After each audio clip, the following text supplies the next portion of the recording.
And now, Gimmick Infringement. Welcome, everybody, to the Gimmick Infringement Podcast. I am one of your hosts, Tyler McDowell-Blanken. I am joined, as always, by my co-host and the best tag partner in the game, Brad Winchester. Brad, this is a very special episode. I am so excited. I know you are, too, because we have the return of a Marana legend. I have my intro set up here. Here we go. You've seen her work at PHNX Sports, notably as host of the PHNX Mercury podcast. If you've seen a Phoenix Mercury game at the Mortgage Matchup Center, you have seen this face. We're excited to welcome back Erika Day. Erika, it's great to have you back with us. How you been? I'm so excited to be here. I was telling a good friend of mine this is the first pod I ever did, and it feels very like serendipitous that now, like, kind of being removed from the business for only 3 weeks, it feels very serendipitous to be back on this podcast to kind of like bring things full circle. That's awesome. Not to say it's my last time on the pod, just full circle. I was gonna say, watch it now. Big time in this. That's news to us, yeah. I would never. You guys know that I would never do that. No, of course not. Well, Erika, you know that you are beloved around here. And congratulations on your tenure with PHNX Sports. You did amazing things, obviously, growing the PHNX, Mercury podcast. And we are so grateful that you carved out some time for Gimmick Infringement to talk about the W. Obviously, this is a historic season, 30th anniversary. Brad and I have a series of questions for you regarding the biggest storylines in the W right now as we head into All-Star Weekend. And a shout out to our amazing audience for submitting their questions. Erika, you are over like Rover. As is said in the wrestling business, we have so many questions from your audience, truly, who want your thoughts on all things W. So we're going to have a lot of fun with this conversation. And I have the honor of having the first question here. We are going to stay locally in our beloved home state of Arizona. Erika Day, Brad Winchester, we must begin this chat by talking about our Phoenix Mercury. Erika, you are the expert on this episode for all things Mercury. I have a two-part question for you here. The Mercury are 9-18 on the year as we record this podcast, following last year's WNBA Finals appearance. Of course, a losing effort to the Las Vegas Aces. Two-part question. A, as I hold back tears, how did we get here? And then B, this is courtesy of Smiles Morales, aka Chris on X. How would you like to see the roster constructed going into next season? Well, I mean, when you look back at 2025 season and the way the roster was constructed, it was constructed pretty similarly to the way that this one in 2026 has been constructed. You know, you have the GM and Nick Urin that has not been scared to go overseas and bite on people that maybe wouldn't have otherwise gotten some opportunities in the WNBA. And last season, it worked out extremely well. You have a point guard in Monica Komakani who no one had ever heard of at the beginning of the season and ultimately probably deserved a spot on an all WNBA team last year, but was robbed.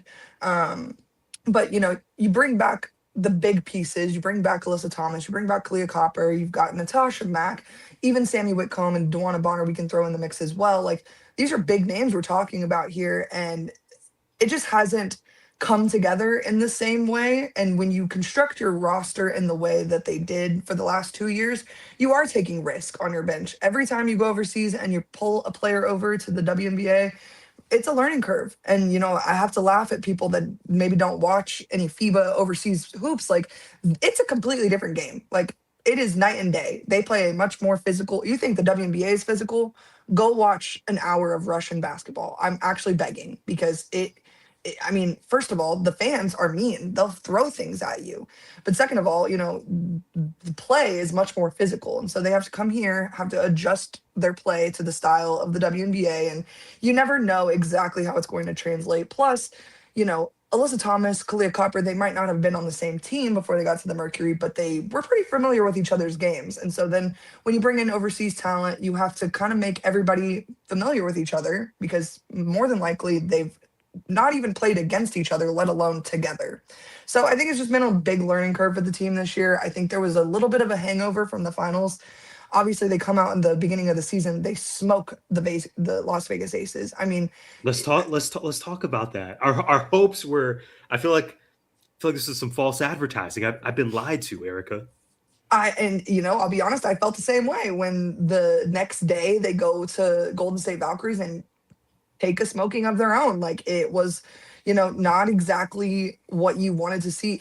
If they go, they go beat the socks off the Las Vegas Aces and then, play a close game versus the Valkyries, we're having a completely different question, or different conversation here. The Valkyries are definitely in the running for a final spot. Will I say championship contender? I'm not sure at this point in the season. I think we're still a little too early to be like booking tickets so far. But these are two very good teams. So I'm not shocked at the way that it all played out, but it definitely wasn't like optimum, first two games of the season, plus starting on a back-to-the-back. It was just a lot of things in the recipe book that just didn't line up for the Mercury. I think that the second half of their season is a much easier schedule than I believe they had the third hardest schedule to open the season of any WNBA team in the league. And I think that it will get so much easier. There is still a route to the playoffs. Whether or not they make it there or not is a much different question, but there is a route. And they have to commit to the bit now. Okay, it's tough. It's going to be a major uphill battle, but there is still very much a route for this team. And if you think any team with Alyssa Thomas or Kalia Copper on it is going to lay down and just decide, I don't really care that much about us going to the playoffs. Let's just lay down. Let's just lose. Let's suck even worse. Now, the coaching conversation, I know everyone would love for me to sit here and say, oh, Nate Tibbetts, fire him, fire him, fire him, fire him. I'm not sure that that's the solution.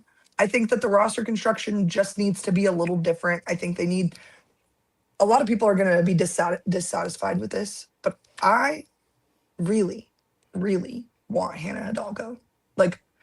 I have never loved the last college player I loved watching as much as I love watching Hannah Hidalgo play basketball was Ari McDonald, and she took us to a national championship game.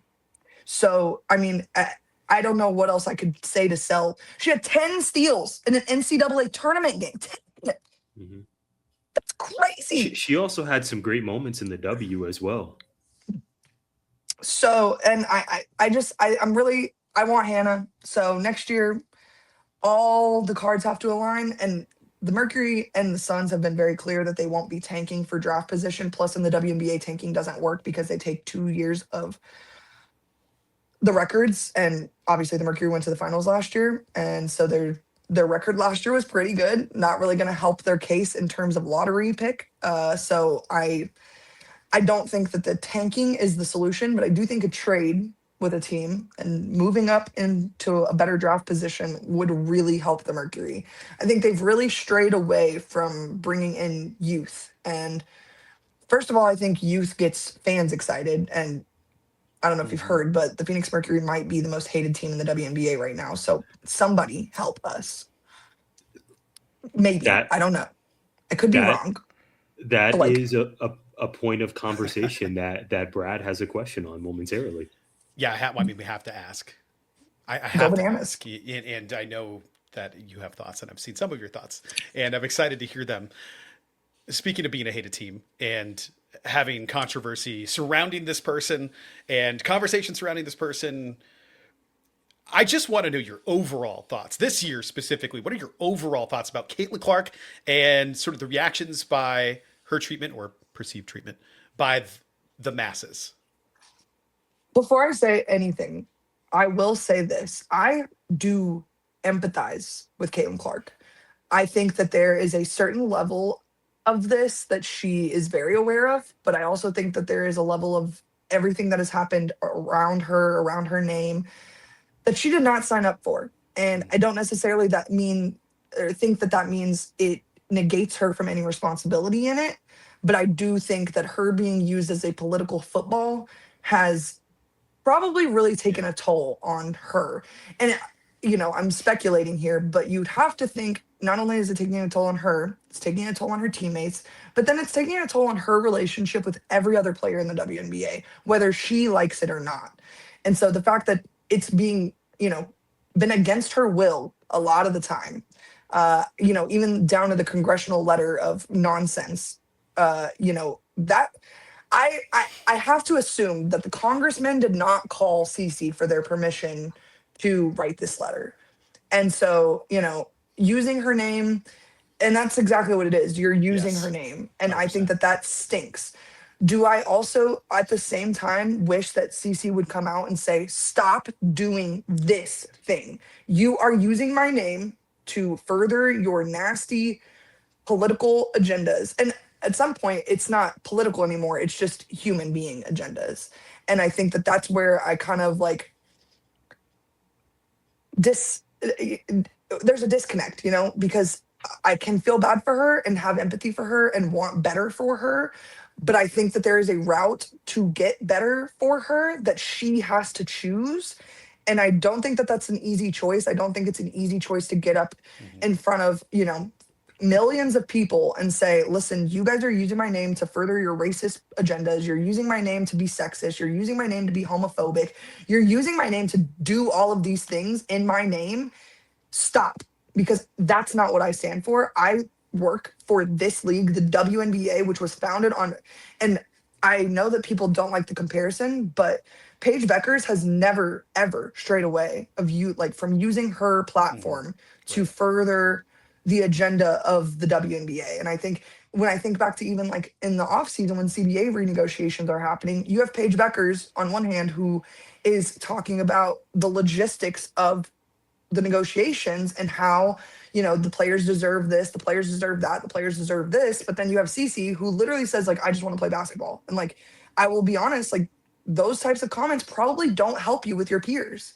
Yeah. And so I think it's a real double-edged sword. I think she's been done very dirty, especially by like national media, Stephen A's of the world, and obviously Congress. But I think at a certain point, like I don't want to use the phrase she's asking for it because I don't think that that's the case.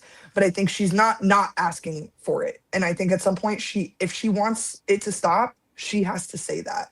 And I think, I was hoping earlier, I believe it was last season when Aaliyah Boston had to take her little hiatus from social media. I really hoped that would kind of like open Cece's eyes a little bit to like what everyone else in the league was dealing with at the hands of her fans.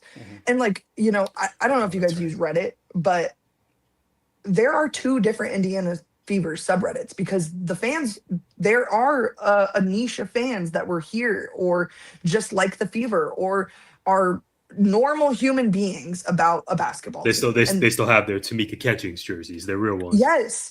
And then you have these people over here that they are on subreddits talking crap when Tamika Catchings is on the call for a basketball game. And I'll be honest, I don't love when Tamika's on the call. I think they do her a disservice by forcing her to be on a mic with no camera on her. Like, I do believe that. My poor lady with her speech impediment, like, it's just, I feel for her. But to see Indiana Fever fans talk about her the way they do is, there's no other word for it. It's diabolical. So I think at some point, like, Cece's going to have to kind of nut up and say what everyone else is thinking. And if she doesn't, we're going to continue down this rabbit hole. And that stinks. And, you have her fans saying, like, go play basketball overseas. I just got done talking about this, but, like, FIBA is not nice. FIBA is not peaceful. If you watch the Olympic, basketball, like, it's a fraction of what, like, overseas basketball is actually like. So, I implore her fans to just enjoy what is happening in the WNBA. She's a great player. She's a fantastic passer. Fantastic passer. And, we spend so much time talking about the things that she's not good at because her fans put us in this position. I joked with you guys before we started the pod, like, nobody puts baby in a corner. And, like, in a lot of ways, we kind of put her fans in a corner and vice versa. They put the non-fans in a corner. And, like, I'm a fan, but I can still recognize that this is not a good or healthy situation for the league that I love, Yeah, and I think timing, to your point, I think timing for all of these things to start happening right now, especially the congressional letter, what is she supposed to do mid-season? She's supposed to, like, torpedo everything and put all the attention on her. I'm sure there's a heightened awareness for her and her team of just making waves, and she's already under a microscope, and just making that and amplifying that during the season is probably not something she wants to do. But then we see like repeatedly during the off season or even the All-Star break that she still doesn't say anything. And that's the time to say something. That's the time, at the end of the season to come out and immediately bury your commissioner in a press conference. That's the kind of stuff that Yes. yeah. I don't she's know. she's Aaron Burr in this story is what it feels like to me. Yes, thank you for that. Yeah. And I hated making this comparison, but like the LaMelo Ball to LeBron James is to Caitlin Clark is to Asia Wilson. Like that is the comparison until she wins something. And I'm sorry to be the bearer of bad news. Until she wins something, that comparison is allowed. And her fans are acting as if they are the fan of Asia Wilson, the greatest, literally 4-time MVP, Asia fucking Wilson. I'm so sorry. I'm not sure if I'm allowed to say that on the show, but like, let's be honest about like the caliber of player here. And I don't think that she has to be 4-time MVP to be the face of the league. I think she is the face of the league, whether anyone else wants to admit it or not. She is the face of the league. And that's why congressional letters are being written. And until like someone does something to otherwise become the face of the league, we're stuck. And the W has been known to have marketing mishaps, and I think not marketing Asia Wilson, even to the level of like Paige Bueckers could be bigger. She could be more than what she is if they knew how to market properly. And I know we're going to talk about the commish situation, but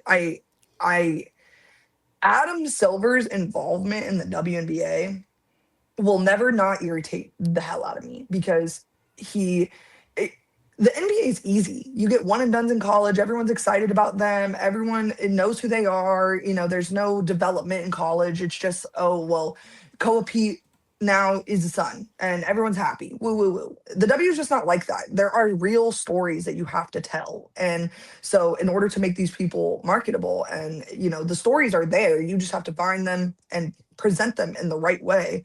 And I don't think the W has been very good at doing that. And I think that's part of what has put Cece in this position ultimately, is like them not really knowing exactly how to corner the market on her. And instead of like marketing her in a way where W fans are still excited about it, they have kind of like forced it all down upon us. And like, I don't want to watch 44 games of the same team on national TV. Like, I think that there are a lot of fun players. I could sit here and tell you 3 players from every team and be like, yeah, I love them. I love watching them play. It's so exciting. Even the crappy teams like the Connecticut Sun, who just beat the Mercury on Friday by 20, like there are tons of excitement and tons of talented players there. Right. And so while I think that the Mercury and Sun should have been on national TV yesterday? Probably not. But at the same time, like there is a lot to pick from, honestly. and you're just not really always picking for the best. And so I hope the W does a better job. And even if Cathy stays, like Cathy clearly just needs also better help. She's not ultimately the decider of who's on TV every game, what ads get put out, who's on a poster. Cathy doesn't look at that. Like, so she needs better help too. It's not just her. But to see the news, to your point, you brought up Adam Silver, to see the news that he's the one that had to step in and say you should suspend Alyssa Thomas because she wasn't going to, certainly something that happened. I thought that was and maybe I'm reading too far into this, that was a big indicator that that's probably the end for her by the end of the season. If well, I think the scary thing about that do this, means, I'll be honest, like when Cathy does get, I'll be honest, I don't think what's next is going to be better. And I think that we're going to have 3 more years of misery, 3 to 5 more years of a terrible commissioner that nobody likes. And also, to be devil's advocate.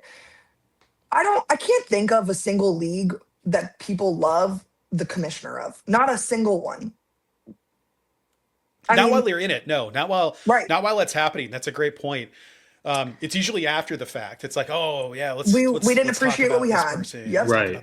Roger Goodell for the NFL. I was going to say Goodell is rising figure. Yep. You mentioned Adam Silver. Maybe Gary Bettman in the NHL has the highest approval. Yeah, and probably. even still, I gander Maybe. that the general population doesn't really like the way the NHL deals with politics. So it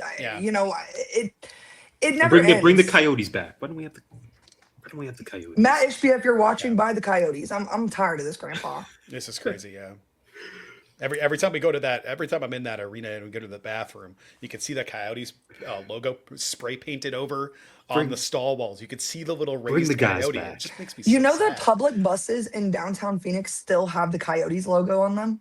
Do they really? I did not know that. All right, Ty, you're going to have to go on location. I was going to say, clearly. You'll see. Trust, I if we weren't on my phone, I could show you guys, but genuinely, like, guys, do I think that Arizona is a hockey state? No, but do I think they deserve their hockey team back? I most certainly do. And I think it was we're talking about political mishappenings here. Like, what a political mishappen. Wow.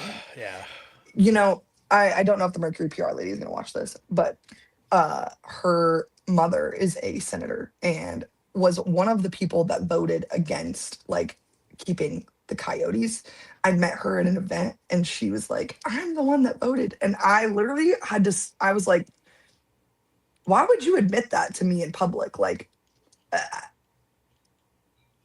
I would never, if I voted against the Coyotes and I saw the response, I would never, ever admit that. That's like to my grave, keep it on the DL. We could have a whole podcast on how the city of Tempe just totally played them for fools. Yeah, it's really Tempe said, "Oh yeah, we're going to present. It's going to be a yes guarantee. People are going to love it." It feels like the voters said, "Nah."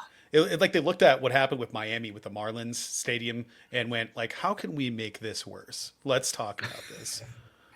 Genuinely, it's crazy, and it's sad. I don't know. The hockey players loved it here, and it stinks. And I don't know. I don't really like Utah, and also the fact that they were so unprepared for their hockey team that they had to be called the Utah hockey team is ridiculous. Like, you robbed us. And now the name Mammoth isn't that much better. In fact, go back to the hockey team. It's truly terrible. Go back to the It's one of the dumbest things I've ever heard in my entire life.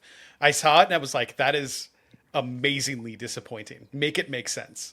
As a professional hater, they were not ready for my opinions on the Mammoth. Be glad I don't cover hockey because, would I be hating on the Utah hockey team? Oh boy, their PR team would call me, and I don't work for the NHL, so I. Can I just say, Brad, we've been doing this for almost 5 years now. That has to be the longest we've talked hockey on this podcast. I think we just set a record with Erika. It has to be pretty close. It has to be pretty close. And I don't even like hockey. But I do feel strongly that give us our team back. That's ridiculous. Erika, you do love hoops, and we want to make sure we give you your flowers. Not only did you host the PHNX Mercury podcast, but you also launched the DLLS Wings podcast, and that is the center of, or the focus, I should say, of our next question. Let's go to Dallas, Texas. You mentioned Paige Bueckers. When I think of the storylines and the stars of the first half of the season, I don't know that a player has ascended as highly as Paige Bueckers in terms of her on-court play. She's been hooping. In terms of just the experience of watching a game, I would say there are conservatively about 4 to 5 different commercials, different companies every game that have Paige Bueckers as the face of their advertising. So, all right, Erika, as the former host of the DLLS Wings podcast, we have to ask you about the Dallas Wings and what a season it has been, the ascension of Paige Bueckers, AZ Fudd, and the entire crew. I want to give a shout out first to Pauline for our question. Pauline asked on X, what will come first? Paige Bueckers, MVP, or a Dallas Wings title? And also want to give one more shout out to Lala on X. Second part of this question for you, Erika. We got to fit these in when we got a superstar on the podcast. What were your preseason expectations? The Dallas Wings have a top 4 record in the league, possible title contenders this year. Again, what have your thoughts been about the Wings? Really awesome comeback season. Paige Bueckers MVP or Dallas Wings title first? And then what are your thoughts on where they're at now as compared to what your preseason expectations were? I'll be honest. I think that the Dallas Wings are 100% title contenders this season. I think that a title is probably to come before an MVP for Paige. I think Paige is as big of a team player as they come. And so I think when you play as a team and you're not trying to stat stuff like maybe some other guards in the league do, I think it becomes a little harder to win the MVP award, and it's already pretty difficult to win it as a guard. So I think she'll win the title, and I think she will be Finals MVP when that day comes. But I think she will win the title first. She wants rings. I don't think she cares so much about the trophy that is the MVP. I think she would much rather just have a ring and a net around her neck that she got to cut down. You know, do they even do that in the WNBA? I guess I should be asking myself, not you guys. But I don't think I recall them cutting down a neck, net, not neck either. Coming for the next. Brad's yeah, I'm like, Brad, are you talking to us? No, I was trying to. I didn't have any thoughts other than no. I don't know if they do that. I don't think they do. What you missed was I don't remember seeing that. Cut it down in college. That was it. Mm-hmm. Well, maybe Paige would start it because I think she likes having the net around her neck. But and then preseason expectations, I would say the only thing that actually hasn't met, if not exceeded, my preseason expectations of the Dallas Wings is just Alana Smith. And I think a lot of that is probably due to injury and a new system. And to be very fair to Alana, when you're coming from a team as good and as machine-like as the Minnesota Lynx, like it is really difficult to move into a new system where not only is your, option one still pretty new to the league, but then option two, the number one pick this year, AZ Fudd, she's brand new to the system. You have a brand new coach who's brand new to the W and brand new to all of these players. Not that this coach hadn't been watching these players. I mean, he was at USF, so it's not like he's been completely removed from women's basketball, but still, nonetheless, like a lot of these players, like Odyssey Sims, I'd imagine you probably didn't have that much experience with. And so, he's doing a lot of plug and play and trying to figure out what works. And when you're in a position like Alana Smith, and, you'll hear anyone that will talk about the WNBA from a basketball standpoint, like the stretch four is the most important position in the league, at least right now. As long as A'ja Wilson's in this league, the four is going to be the most important position in the league because you're competing with the best of the best at the best every single night. Whether it's A'ja Wilson, Brianna Stewart, Angel Reese, like you're competing against top dogs every night at that position. And so I think Alana Smith has been thrown into the fire in a lot of ways and has under-delivered. Do I think she can turn the tide? Absolutely. I think it's one of those things where you just kind of have to let go and let Kurt was my DLLS Wings joke, but you just got to let him cook a little bit. I wouldn't be surprised if there was like some trade conversation around the Wings come trade deadline, which is in only like a week and a half. But ultimately, I think the team will end up staying the same, and I think they'll have a good playoff run. I think 4 is a fun spot for them. I think if they got to host playoff games, you're looking at a run that might not be able to be stopped, and they'll get to host the first playoff game, and it's Dallas's first playoff game since Satu Sabli was there, so 2024. And actually, maybe it was 2023 because Satu was out a lot of 2024 because of the Olympics. Right. So, wow, it's all coming back to me. I think back to that promo, not to cut you off. Yeah, I think back to that promo that Jose Fernandez cut on his team. This was maybe 5 games into the year.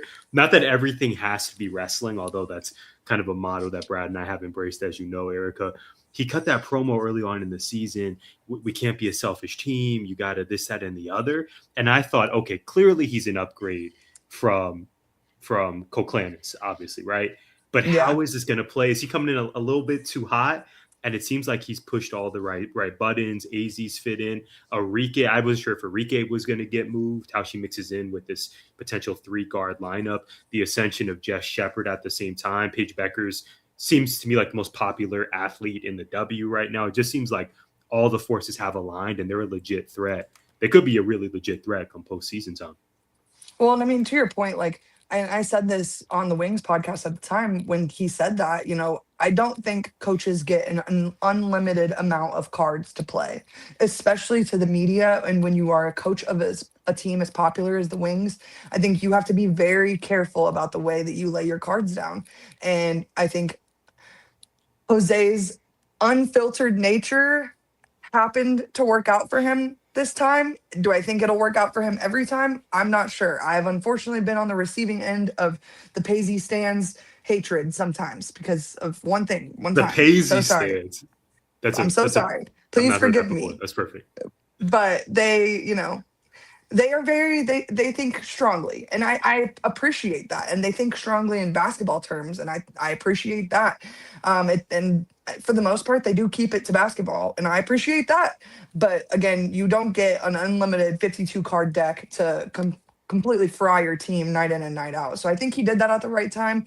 I think he said it with the right intentions as well. Like, it's not like he was like, oh, so and so played terribly. It was the team, and I think that that's the right way to approach it. This is, at the end of the day, basketball is a team sport, and Paige Bueckers can be as good as she is night in and night out, and the Dallas Wings can still be poo poo papa. We saw it in 2026, or 2025. Yeah, what year is it? 2025. So sorry. Oh my gosh. But yeah, they were arguably like the most unenjoyable team to watch in the WNBA last year.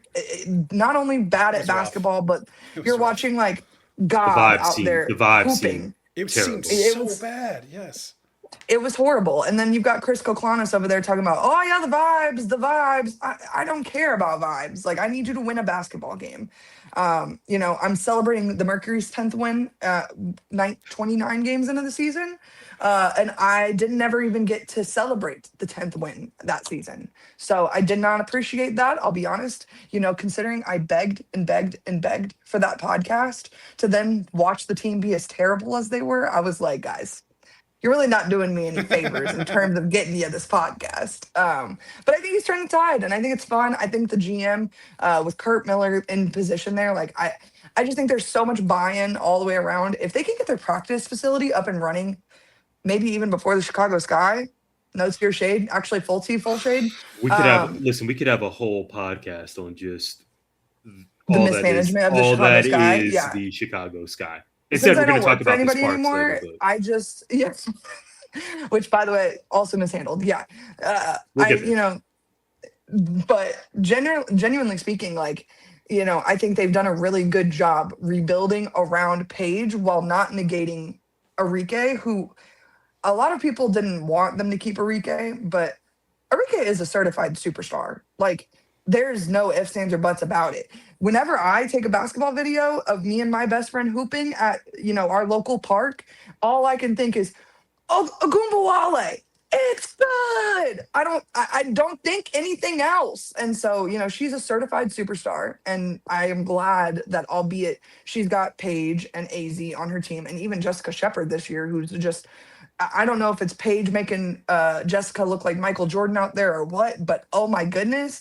And so, you've got all this star power on the team, and I'm glad that Erika has not fallen to the trenches as a result of that.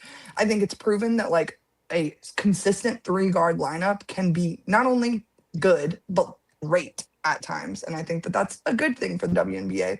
And so I'm excited. I'm excited about where they're headed. Will they win the title this year? I don't know. But I think in the next 5 years, we're talking about the WNBA champion, Dallas Wings. And I think that that's, my sister-in-law always says this, we're closer than we've ever been. So you should be happy. Indeed. Brad, we have a question about Cathy Englebert. Yeah, we do. Listen, the sides of things that, if it's wrestling, the NBA, WNBA, whatever, I love the business side of things. I love to see how people view leadership. But I don't know. You brought it up earlier in our conversation about you not knowing if the replacement for Cathy, if she leaves, is going to be any better.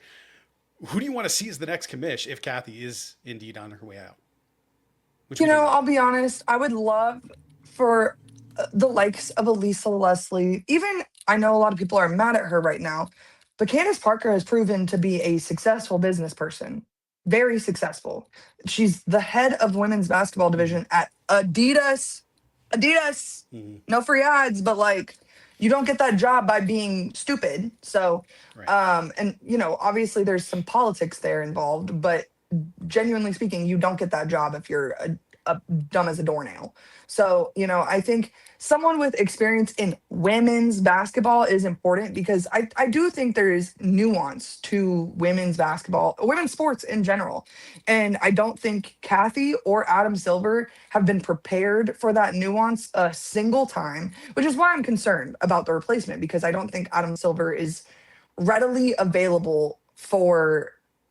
I saw an article today about crisis control, and I kind of laughed to myself, because you would think that if we all know that the WNBA and Adam Silver and Cathy Englebert should be in a crisis control state, that they would also know that they're in a crisis control state. But I don't think that they have any idea. And I think that in itself is bad. And so I don't want to sit here and be like, oh, well, the WNBA doesn't need the NBA anymore. But I do think Adam Silver's hands involved in the ways that they are doesn't really benefit either party. I don't think it's helping the NBA by any means to have a busy commissioner dealing with Caitlin Clark over the summer, or have a commissioner of this league who is clearly inept to run it and is so I don't and so unless someone other than Adam Silver and the current owners of teams in the league and around the league is making the decision, I just genuinely don't see a world in which it gets better than Cathy, like off rip. We talked about this the other day. Like, I don't know a whole lot of commissioners that are liked. And so I don't know that we will ever have one that is per se liked.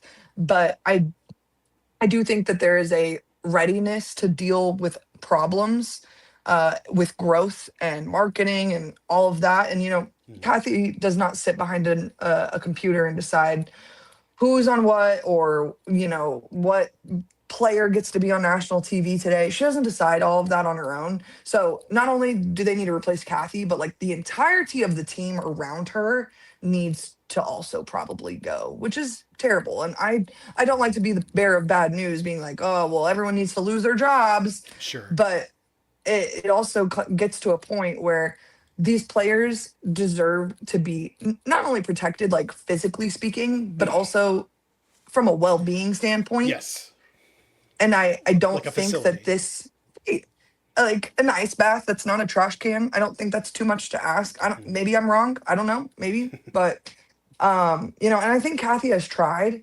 I just don't think that she is in a position at this point to ever turn the tide of opinion on her, especially from a player standpoint.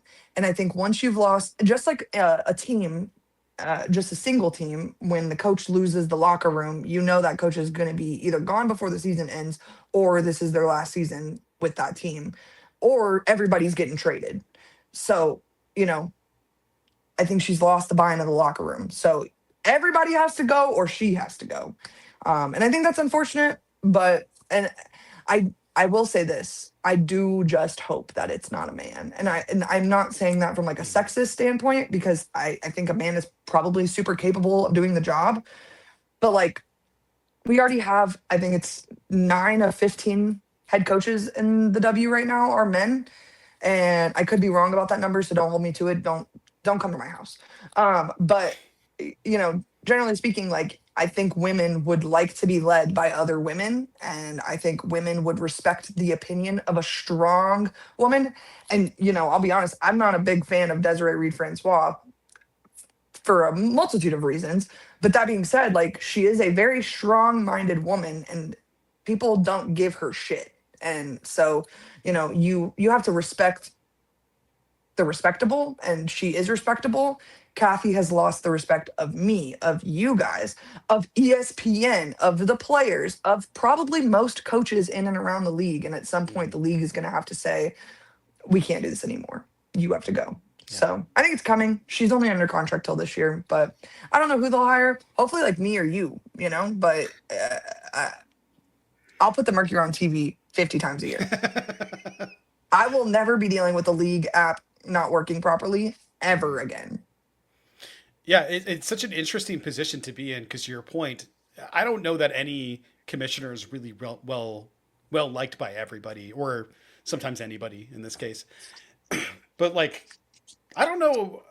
Have you heard loud complaints about Rob Manfred lately? No, I couldn't even tell you who that guy is, and that's a good thing. Yeah, and exactly what I'm saying. I guess like people are kind of like, yeah, MLB kind of figured it out. They fixed a lot of the stuff that made their games unwatchable. And now the product is a lot better because of the things that he put in place. And before that, we had, Roger Goodell literally hiding concussions and refusing to go dig into the research and not disclosing things and doing what seemed like maybe not nefarious on purpose things, but like no, this is bad, so we're going to hide it because it makes us look bad stuff. I hear more about the players unions versus the commissioners than anything else in most of the other leagues, which is what's going to happen. That's their jobs. They're always going to be like that. But to hear, in the WNBA, players outright having press conferences, publicly burying people is so different than, almost anything else. Although I will say that the World Cup has sort of reignited the conversation in the NFL to talk about turf, and Goodell going like, you need to get these owners to put in natural turf. Nobody's getting injured playing soccer because of the turf. They're not complaining about the grass.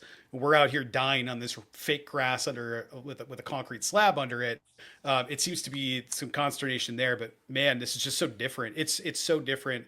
And to your point, I don't think somebody like, getting Gino in there, who has a ton of experience coaching women, is it the same thing if you've never played professional women's basketball, to have the player perspective and to also come from what we know is a totally different thing. Somebody like Lisa Leslie, who, if you stacked up her contracted salaries over time, it's probably pathetic. It's probably a pittance compared to like endorsements in her media career. Like all of that other stuff is probably where she made her money. So I think just having that perspective as well, it's such a complex thing because it's starting to grow quickly. And I don't even know where you look. I have no idea how to figure that out.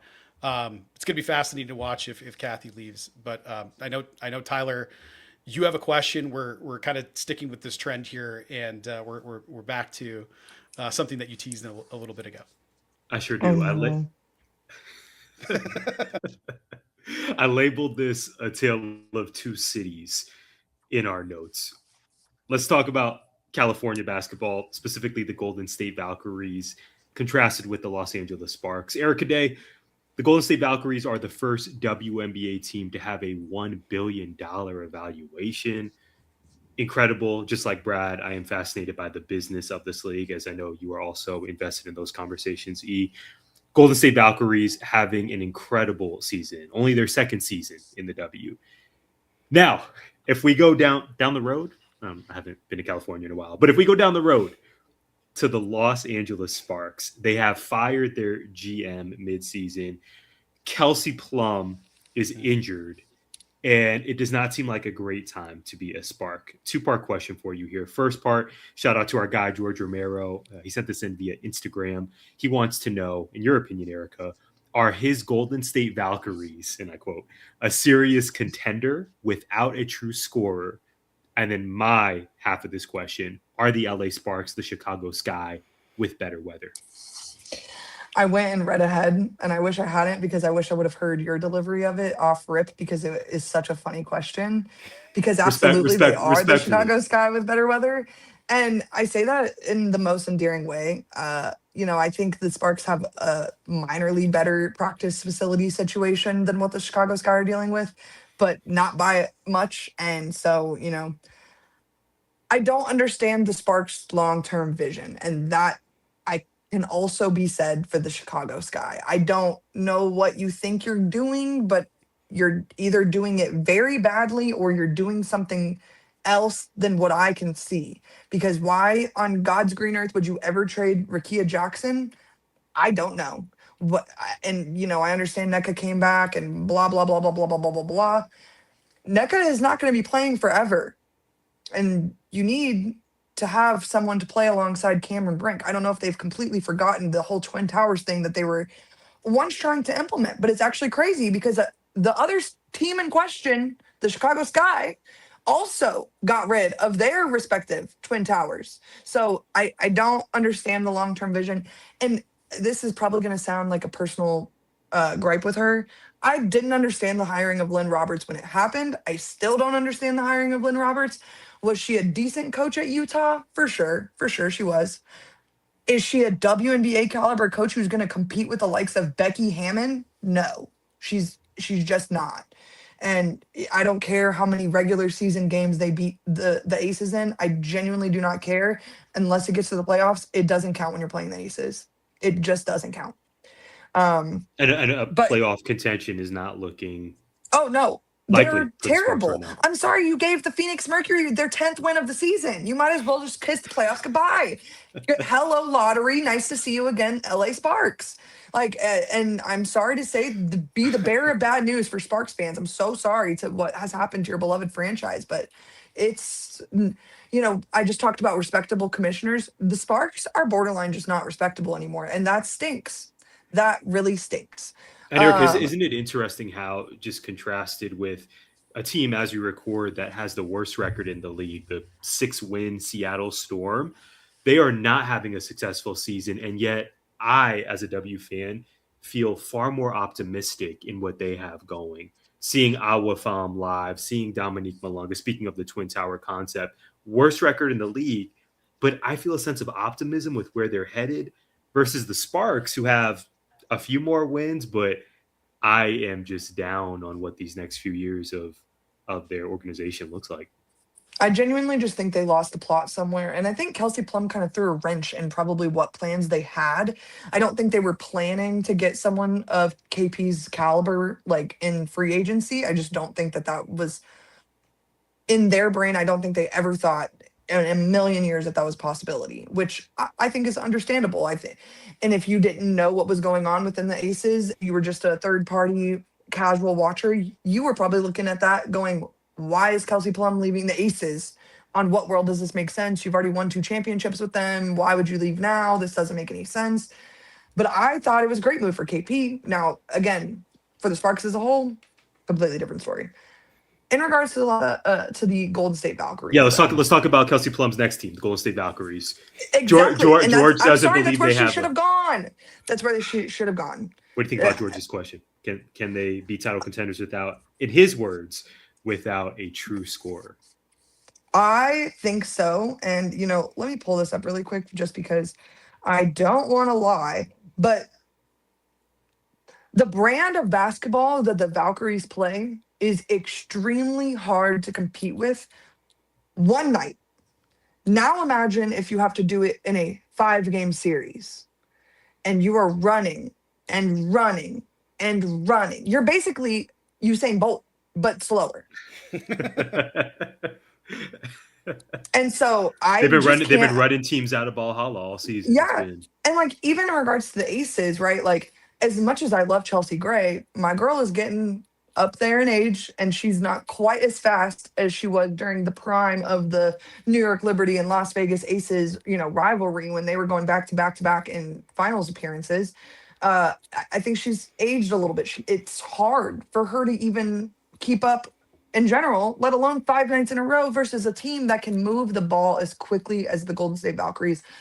The way that Paige Bueckers plays is the way the Golden State Valkyries play as a team, which I just don't think is super common in any basketball league anymore, but let alone the WNBA. You see a lot of one-on-one. You see it with Kelsey Plum. In fact, maybe I'm wrong. Maybe Kelsey Plum shouldn't have come to the Valkyries, because maybe she'd ruin everything because she likes to play one-on-one ball. I don't know. But they're just such an unselfish team. And I think that not having a true scorer is going to benefit them in the long run. And also, I don't like the respect on my girl, Veronica Burton, because I'm sorry, last I checked, she's one of the most underrated guards in this entire league. So, George, you have a true scorer, Veronica Burton, okay? Block it, because she is very talented and she's a fantastic defender. Better than probably 85% of guards in the WNBA. She is a great defender. And I think the 15% of who I'm talking about is very, very good at defense. And so, to be very good and not very, very good, to Erika's terminology, you got to be damn good. So I think it's going to benefit the Golden State Valkyries to not have a scorer. I also would like to give a quick shout to Tiffany Hayes, because I'm sorry, again, true winners on your team. Plus Caitlyn Chen. I'm sorry, but Caitlyn Chen is like arguably, in fact, I'm not going to arguably say it. I think the AP voters are stupid, because how in God's green earth would Marina Mabry, I think an 8-year vet, I could be wrong about the amount of years, but a vet of like at least 6 years. She makes $1 million a year to play basketball. They expect her to be good. She makes $1 million. I'm not saying 53 points night in and night out good, but she's doing her come thing in on. Toronto. Yeah, And she is. But most improved player, I think we've lost all of the plot. If Caitlyn Chen is not the most improved player of 2027, if she continues to play like this, and I don't know why I keep thinking it's 2027, but in 2026, I think that the entire voting staff needs to be demolished. Get rid of them. They have to go, because I don't know how you can look at what Caitlyn Chen has been able to do this year and not argue that without doubts that she is the most improved player. And that's coming from the biggest Natasha Mack fan this side of the Mississippi River. And I can't stand for the Caitlyn Chen disrespect from the AP. So most improved player, if she doesn't win it, she can come on this pod and we'll give her an honorary trophy, because that is, excuse my language, but bullshit. So AP voters, hope you're listening. One of the best stories in the league, no doubt. I knew we would get at least one Natasha Mack reference on this episode. You do not disappoint, Erika. Brad, we got to talk Sandy Brondello. Kind of. Okay, so today, yeah, kind of around it. I initially wanted to bring it up, and then I was like, there's nothing good here. Nothing good at all. In honor of Angel Reese unveiling her All-Star Weekend getup today on X, it was the first thing I saw when I opened the app. It was just her wearing a napkin, I think, is pretty much it. Probably like, less, honestly. It was less than that. I was like, what's going on? Okay, I'm just moving on, because I have an Angel Reese question here. Angel Reese was called a protected species by Sandy Brondello, head coach of the Toronto Tempo. That begs the question: which is your favorite Arizona protected species, Erika, from this list? Is it the desert tortoise, the Mexican wolf, the jaguar, or the Gila monster? And you could only pick one. I think I'm going to go the Gila monster, just because non-Arizonans can't even say it already off rip. The Gila monster. The Gila monster. Yeah. So, I think that it's too Arizona. I don't know. You could go the desert tortoise for sure, but turtles are kind of boring to me. I don't really care. It's not that I don't care about them. Don't worry, guys. I use paper straws. Okay. But the Gila monster, I mean, come on. That's just so Arizona. Yeah. And it has monster in the name. Why save an animal when I could save a monster? You're not wrong. Desert tortoise is tortoise. I don't know what the plural is. That desert turtle gimmick is awesome. I love that. The Mexican wolf has Mexican. It's not the Arizona wolf. It's the Mexican wolf. And then jaguars are found in Florida and other places. It's got to be the Gila monster. I'm with you, Tyler. What say you? Yeah, this is a tough one. It's an important question, though. It absolutely is. If I have to choose one, I think I'm going with the Gila monster as well. It's the right answer. It's very Arizona. Erika approves. If you know, you know. It's got to be Gila here. Yeah, for absolutely. Sure. Yeah. I'm glad we all agree. Thank God we're on this. We're like that little meme with the wavelength all touching, from our brains. It was very harmonious of us. Erika, I think we have our last two questions here, and these are also listener and viewer submissions. Big shout out to the great Laura Day, Mrs. Day, some may say. Laura, Mrs. Day, excuse me, on X sent the question, and I promised her we would ask it. Who do you take after more, Erika, mom or dad? If you can only pick one, just like the previous. I take after my father, like daughter. The conversations that Brad and I shared in his AP psychology classroom. Yeah. I mean, I'll be honest. I have spent most of my life being like, I'm not going to be like that guy. And then I'm just like him. I mean, the same electrician, they put the same breaker box into our brain. And, I'll be honest, when that breaker flips, I might be even louder than my dad these days. Wow. That's amazing. That's an accomplishment. But I like it that way, and my dad never got walked all over when I was a kid. And not to say my mom did get walked all over per se, but I watched my dad be a very strong, independent young man. And I think if that turned me into a strong, independent young lady, which I don't know if you can call me a lady, whatever, then I think I'm better for it. And he also made me very funny. I mean, you guys have laughed multiple times at my jokes. W's in the chat. But, I think I'm funny. So I think that I got that from him. Or at least the TV shows he would put on with me in the living room. And so, I think I'm just like him, There's and that. I like it that way. But I'm not to say I'm not like my mom. Again, like the crying to the Lincoln Memorial, like being defamed, like that's so Laura Day coded. It's so like, I'm like, what if they destroy the Vietnam Memorial? Like, who would think that? Like, it's so my mom though. Wow. So I think I'm a balance of both, but if I have to choose, it's definitely my dad. Wow. Thanks for submitting the question, Laura. And shout out to your dad, the Memphis legend himself. Our final question sent in by Andy Bryant. Thanks, Andy. Andy asks, Erika, what WNBA players would make a good tag team and why?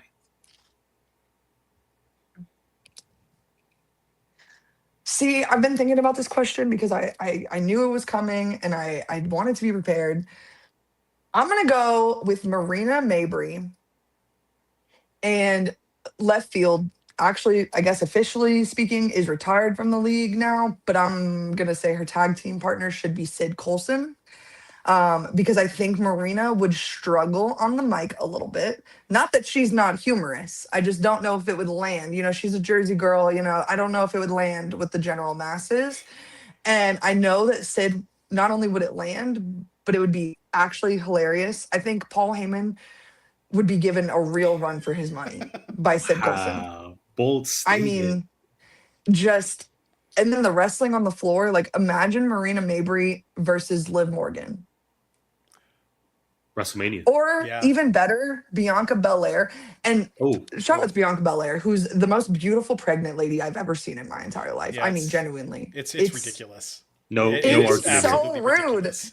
Yeah. And then you have her husband, who's also a beautiful non-pregnant man. Yeah, we don't talk about it enough. Montez Ford is very handsome. It's like every time I open my Instagram and it's them two staring at me, I'm like, oh, well, I'm the ugliest person to ever get off the like, shatter your phone. Make sure the screen can't reflect an image back. Yeah. But I think Bianca's such a talent. She can make anyone look good in the ring. So, but I think Sid wouldn't need help. And I think Marina would be such a good wrestler. I was talking yesterday about what WNBA player needs to go on Dancing with the Stars, but I think we do need to start begging the WWE question way more often because I think the mix would be so fun. And a lot of WWE superstars played a sport when they were younger. Jade Cargill played D1 basketball. Bianca, my UT grad, at least I think she graduated. I guess I could be wrong about that. Roots. Yeah. And so, a lot of them were already at least athletes, a lot of them D1 athletes. I think there would be a lot of fun competition. And I think it would make WWE superstars feel better. Like, I think here's some really fun, cool competition that are also already kind of popular. Like, here you guys go. Here's a gift for you to us. Because I was just saying yesterday that, like, the women's division is still the most disrespected division in the WWE. I'm looking at you, Triple H and Noah, or Tony Khan, whatever your name is these days. I'm looking at you guys. One of the cons. And, I just think, no con. Yeah. Imagine if he was the commissioner of the WWE. Anyways, 6th season playing over the PA just while, Roman Reigns walks out. Anyways, but I just think it would be a fun little collab. Yes, everything would be a fun little collab. And I think it could be really fun for both leagues. And then you could have WWE superstars come sit courtside, maybe start a little tussle in the middle of a timeout. I mean, the storylines write themselves, to be honest. So we need to get Cathy out so we can get a new person in so that they're down for the WWE bit. Stephanie McMahon, currently pitching WNBA right now. Commissioner. You know what? If it gets me what I want, which is ultimately a WNBA star on all the WWE and Dancing with the Stars, fine. Hire her today. Gonna have to be a SmackDown star or something. Wait. No, it'll have to be an NXT superstar now, right? NXT's on Fox. I'm trying to think of like. I think NXT still on CW. SmackDown's I was going to say it moved up. Or USA, I mean. What? Correct. SmackDown's on USA, Raw on Netflix. Okay. Yeah. I was trying to figure out the Fox connection because Dancing with the Stars is it ABC? ABC. Or Fox? Okay. It is. ABC. So I got nothing then. I don't even have a connection. I guess So I guess Disney, that's why I'm ABC, never that going makes to get a sense. WWE star on Yeah. the WNBA or on Dancing with the Stars either, which is just What really about upsetting me. WrestleMania, because ESPN has the deal for the Oh, PLEs. perfect. So ESPN, ABC, all the same company. The integration is right there. The other question that Andy had asked was who's Paige facing at WrestleMania? Tyler, I want to know your answer to this. Who's Paige Bueckers facing at WrestleMania?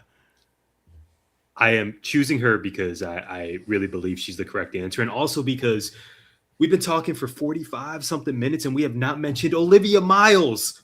Ooh, The spectacle. Olivia's got the game. She's got the relentless attitude. She's got some spunk. I'm going to go with Olivia Miles here. What a rookie campaign for her. She's been phenomenal. Paige versus Olivia, the two new faces of the league. Give me that. block the T, faces Block of it. the league. I knew that. I know that's right. You know, How special is Olivia Miles? My goodness.